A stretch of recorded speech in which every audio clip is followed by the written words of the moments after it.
Hello,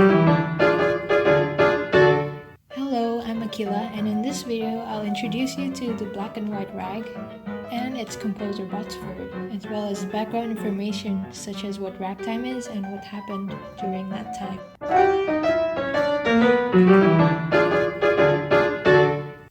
Ragtime is a style that originated in the USA, specifically from the southern and midwestern states, and especially in Missouri.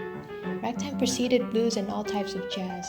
It itself was preceded by cakewalks, which was music that accompanied a dance competition in African American culture, where cake is given as a prize. Ragtime was very popular around 1890 to early 1900s. The term rag may have come from ragging, which means taking a simple melody and breaking up the rhythms. Ragtime was the rock and roll or pop of its time. Young people loved it and the music defined an era. It also became a nationwide fad. Ragtime increased demands of pianos because the music is mainly associated with the solo piano. Ragtime is associated with the solo piano because early players were said to be solo pianists who played in saloons, restaurants, and honky-tonk spots for entertainment. The music spread through sheet music and piano rolls. This was before radios were invented. You may have known ragtime from Scott Joplin's pieces, The Entertainer and Maple Leaf Rag. Musically, ragtime pieces have some things in common. Duple time, moderate to fast tempo, straight quavers, lightly syncopated melodies, 16th note themes, an umcha accompaniment, and a specific form which has 3 or 4 distinct sections.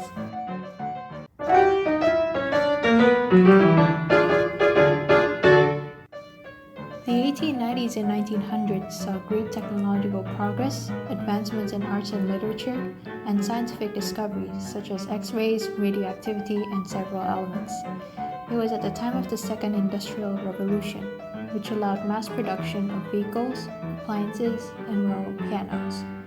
However, the 1890s was also a time of an economic depression in the US, which was nicknamed the Panic of 1893.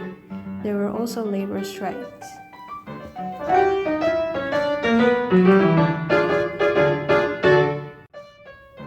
George Botsford was born in South Dakota in 1874. He had a good amount of musical training in his childhood. He moved to New York in 1902 and stayed there for the rest of his life. He was a composer, pianist, orchestra director, and conductor. He composed Black and White Rag in 1908, and it became a hit because of its playability for the average pianist. And the Black and White Rag remains as his most famous composition.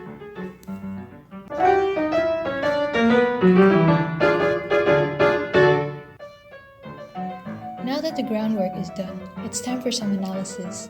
We'll cover the general information first, and then we'll dive into the specifics. The piece is composed for solo piano. It has a general form of intro, A, B, A', and C.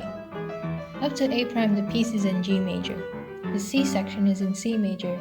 It is common for ragtime music to change keys midway. The piece is diatonic. It is in double time, typical of ragtime music. It also has the typical ragtime rhythms, syncopated yet having straight 8th and 16th notes, and also a lot of 16th notes in general. There are chromatic notes that mainly serve as passing non-chord tones. There's also the classic umcha accompaniment.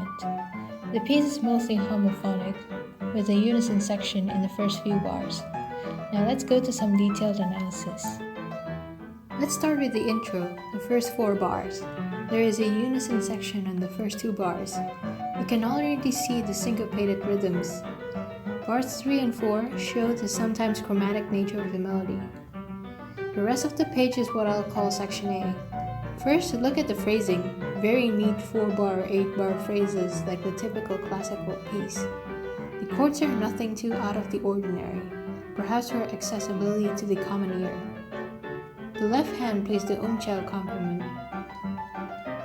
Also notice how many block chords and broken chords are used. You're bound to find more later on. You can also see how the melody is constructed. It seems broken up, like what I talked earlier about what ragging means.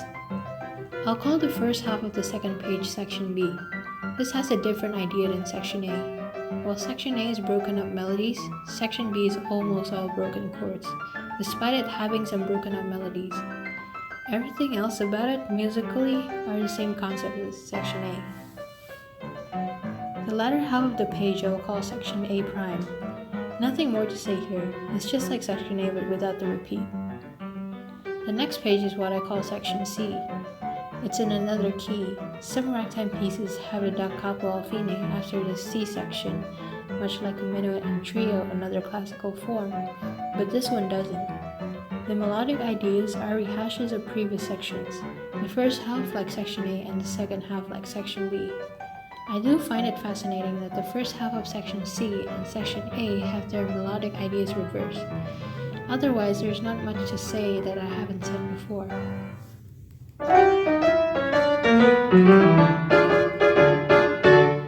Before we end this video, I'll leave you with a fun fact. Black and White Rag became a soundtrack of the 1985 computer game Ragtime, which was designed by Tim Tyler, who was 15 or 16 at the time. Thanks for watching. The background music is me playing the Black and White Rag.